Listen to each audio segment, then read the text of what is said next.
Okay, so this is going to be a presentation on basically demonstration of Module 1 for data reduction. And the reason why I'm doing it, and I'm not having my students' presentations displayed, is that we've had a bit of a sharing problem with YouTube.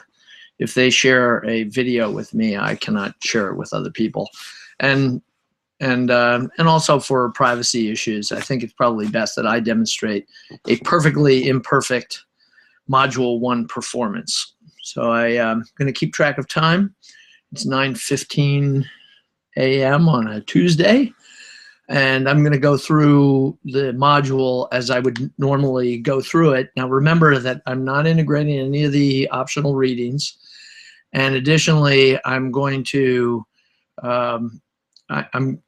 I'm going to give a presentation about how a perfectly imperfect, and the reason why I like it perfectly imperfect is I like to demonstrate problems in the module so that you can see what's going on. Okay, there's also going to be a lot of detail that I go through that you may not want to go through, and then there's also some details that I'm going to miss that you think are important. So you have to make the judge of that. You have to make decisions about what you want to present. I'm going to restrict myself to the A variables for reasons that are just convenience. And so I'm going to start now. It's 9:17. Hopefully it takes me less than 10 minutes. So I go through the SPSS procedure, and what I'm going to do is I'm going to run all of the analyses first and then explain the results second.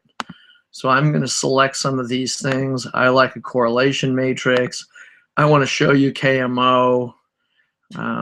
Let's see, I'll continue with that. The extraction method, I'm going to use PCA, correlation matrix, unrotated factor solution. I'll allow the Kaiser criterion, that's fine. Okay, no rotation, that's good. No, I'm not going to have loading plots. They're just really difficult for me to interpret. And then maybe what I'll do is I'll save these as variables. These are my variables that I'm reducing to. And there's no missing data. Coefficients, I will sort by size, and I'm not going to suppress any values because it makes it a little bit more difficult for people who don't know what they're doing. Okay, so I'm going to run this. That's my PCA. So I've just run PCA. And these are all the results that I'm going to go through. As I mentioned before, I'm not going to talk about the results yet. And then I'm just going to run through dimension reduction. And here's the beauty, is that I do everything the same. And now I just changed to principal axis factoring. I don't have to change any of the other details. And I know that there's going to be some redundancy, but that's okay. All right, so let's begin at the top. Now, one is that this is PCA and this is BFA, so just to keep me in line with this. All right, so what's going on here? So I asked for some descriptives, and the reason why I wanted some descriptives is to see that there's sufficient variability, because principal component analysis is a data reduction procedure where I take many variables and I reduce them to fewer variables if possible.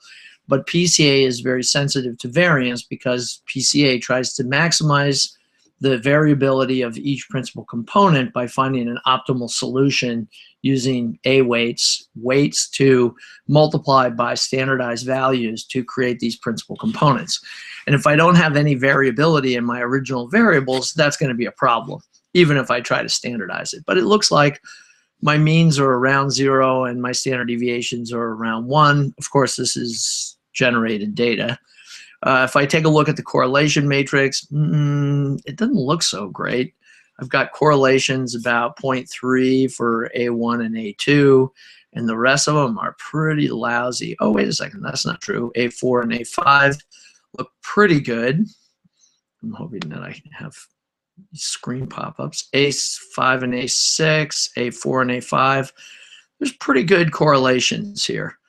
If I look at KMO and Bartlett's, as KMO means that there's not going to be a lot of signal in this data reduction because there's a lot of differentiation among the correlations. So the partials and the bivariate correlations differ substantially enough so that what I'm going to get is I'm going to get a lot of noise in my interpretation, and that's basically what this is telling me. Then I look at communalities, and my communalities, I know this is PCA. I don't even need this thing at the bottom because I know all my initial communalities are 1 because all of the variables are standardized and they start out with a variance of 1. Remember, PCA is to variance, it's EFA is to covariance.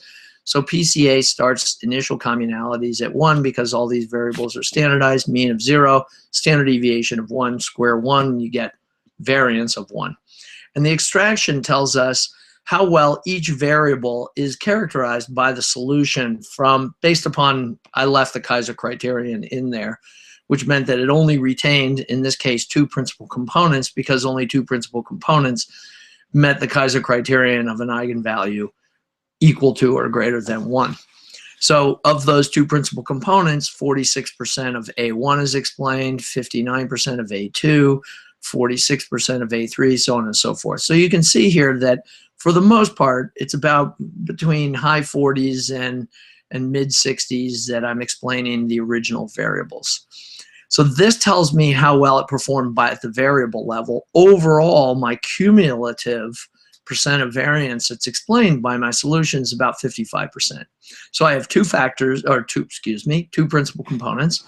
I start out with 6 variables, and I squeeze them down into 2 principal components, and those 2 principal components explain about 55% of variance. If I look at the Scree plot, this is just a visual representation where I have these 2 principal components up here, and then these 4 down here. Remember, PCA always generates the same number of principal components as variables, initial variables, and each one of these principal components is orthogonal. And we'll get to that in a little bit. So here's a component matrix, and these components are, let me see here, these are probably my R values, and then these are probably my A weights. And it doesn't really matter the way you look at them. You'll see here that A5, A4, 5, and 6 are all on principal component 1, and 1, 2, and 3 are all on principal component 2. And you'll see also that the components that are not really related to the original variables, those correlations are really low.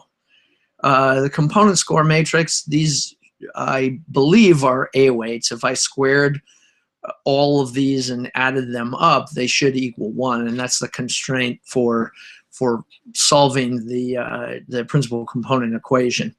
Now, again, going back to orthogonality, all of my principal components are considered to be orthogonal, and therefore this component score covariance matrix is telling me that there's no covariation among the principal component scores, which is good. It's just a confirmation that my PCA scores are orthogonal because they're hierarchical. Each subsequent principal component has the previous principal components or component partialed out. So therefore, I don't have to worry about whether there's any collinearity among our principal components. Factor analysis. Now let's go over to EFA. EFA, all this stuff remains the same. Descriptives, correlation, KMO Bartlett's.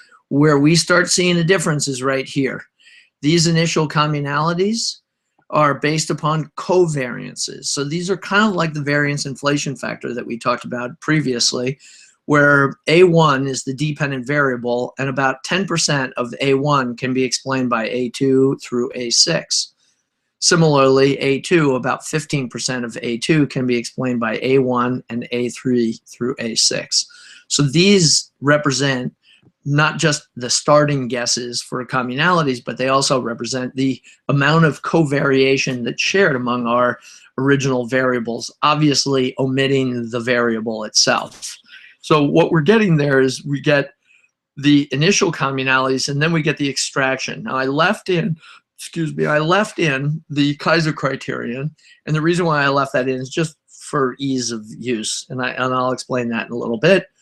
So I left in the Kaiser criterion, and just as we had with the PCA results, we have two factors that are retained, and the two factors explain about 34% of the variance. So you notice that we started out with about 55% of the variance, and you'll notice that this left-hand side of the table is our actual PCA results. And then this side, this right-hand side, is our EFA results. So the nice part about SPSS is it gives us a table of both PCA and EFA. So if you're ever curious about that, you can always run EFA, but you'll always see the PCA results on this left-hand side.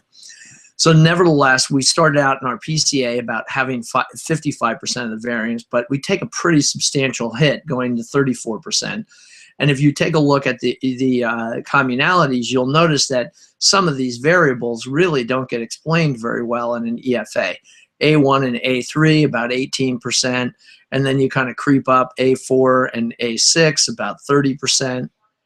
And then we have upwards of 50% for A2 and A5, but still a long, long way away from what we saw with PCA. The Scree plot is the same, is identical because it's all based upon this left-hand side of the table. So you'll see that we retain two factors.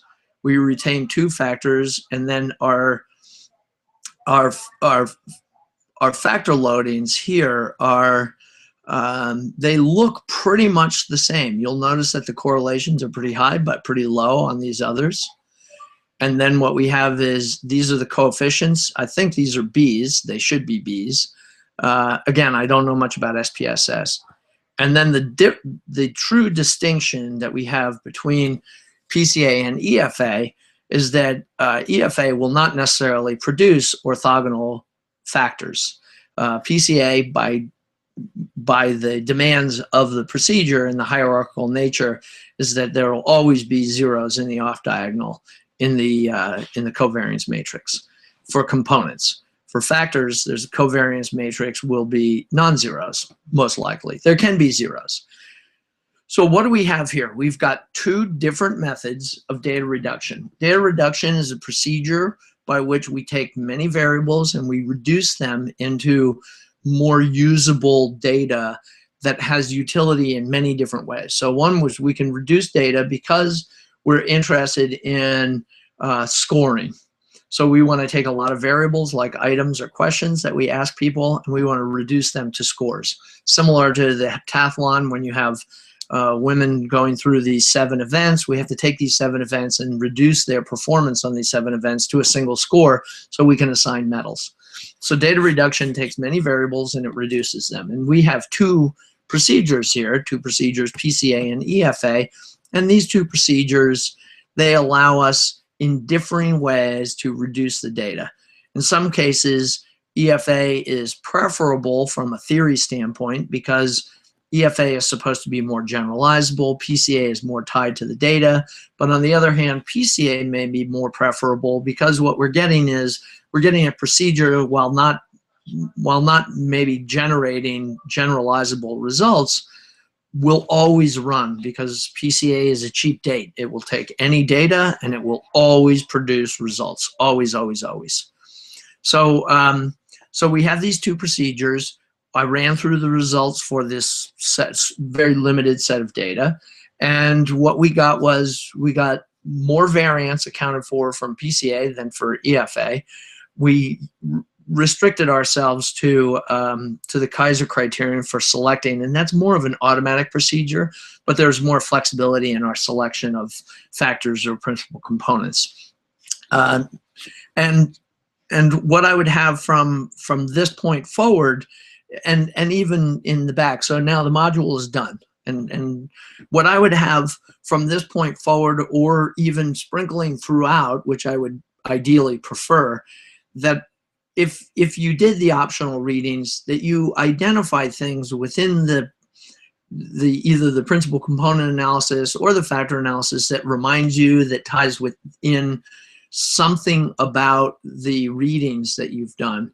And because you've rehearsed this for so long, you should know how to tie these things in together. So that's what I recommend that you do. And that's my perfectly imperfect module performance. You got to watch your eyes on this one because it gets a little silly when I go back to the Hangout. I'll stop the screen share.